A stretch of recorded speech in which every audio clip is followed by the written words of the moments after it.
When I first played Hitman all those years ago, I wasn't immediately sold. At the time, it felt very restrictive, like a very traditional stealth game. You move through an area, avoid guards, don't get spotted, follow routines, step out of line, and it's game over. And years later, certain maps still reinforce that feeling to me. Colorado in Hitman 2016 is an obvious example.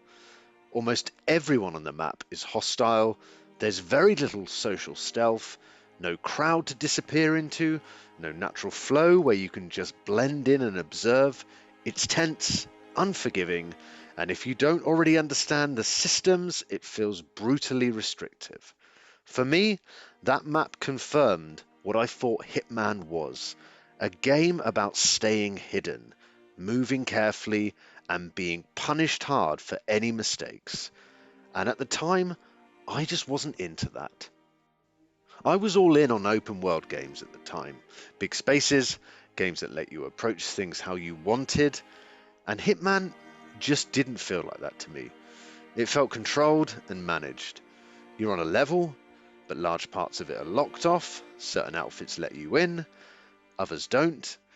Guards react if you stand in the wrong place, and some routes are clearly safer than others.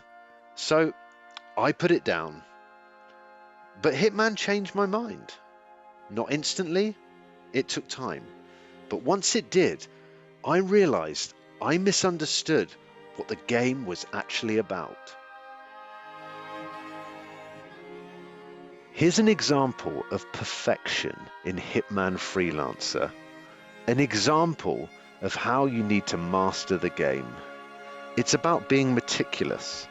You have to be patient. You have to understand the game on its own terms. You start learning exact routes, where the target goes, who they talk to, when they're alone, and when, for a moment, they're briefly vulnerable. And once you know that, the kill stops feeling improvised and starts feeling planned. Perfection in Hitman isn't just about not being seen. It's about control. Not panicking. Not taking the first opportunity just because it's there, but waiting for the perfect time. You also start caring about things that most stealth games don't push. Clean exits. No collateral damage, unless it's an objective.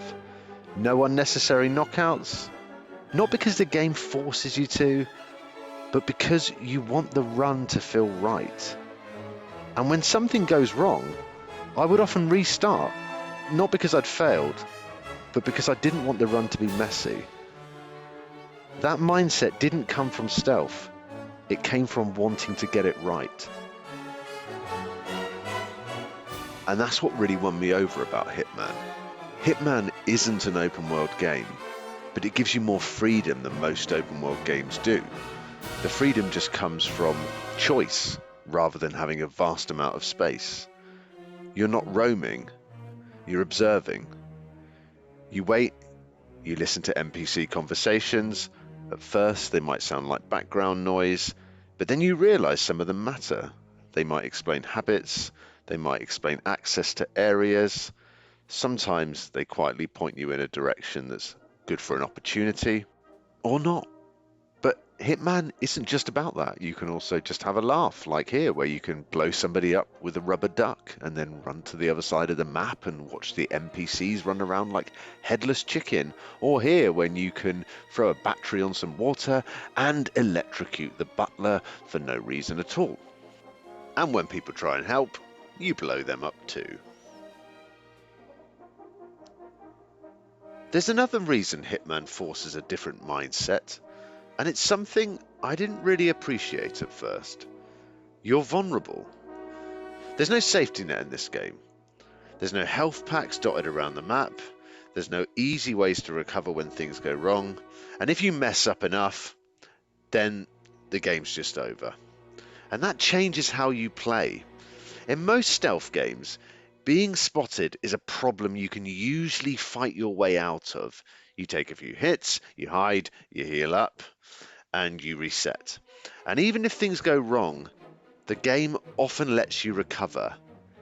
Hitman doesn't let you do that. If you get compromised and shot, you're dead. But although a good option, stealth is still just an option, because Hitman isn't a stealth game. It's a murder game. Hitman actually gives you the freedom to kill anybody in almost any way you can imagine. You can play it for 20 minutes and execute it in 10 seconds. You can wait, watch, make sure no one else is around. You can poison someone and never be in the room. You can set something in motion, walk away before it even happens. You can make it quiet. You can make it messy. You can make it look like an accident. Or you can accept the consequences and deal with them. The game supports all of that. Every map is built around the idea that targets have routes and you can interrupt them. Spaces are designed to create opportunities. NPCs exist to be manipulated, distracted, or ignored entirely. You're not trying to sneak through the level. You're trying to choose how to make somebody die. And once you see it that way, everything else makes sense.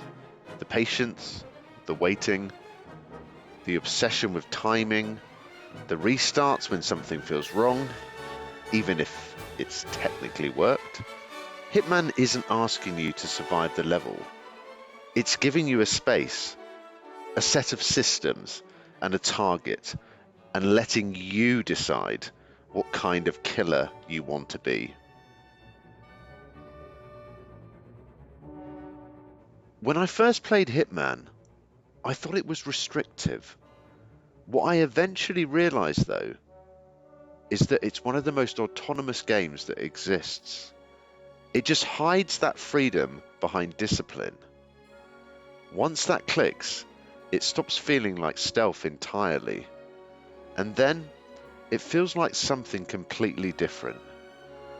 It feels like what it is. Hitman is a murder game.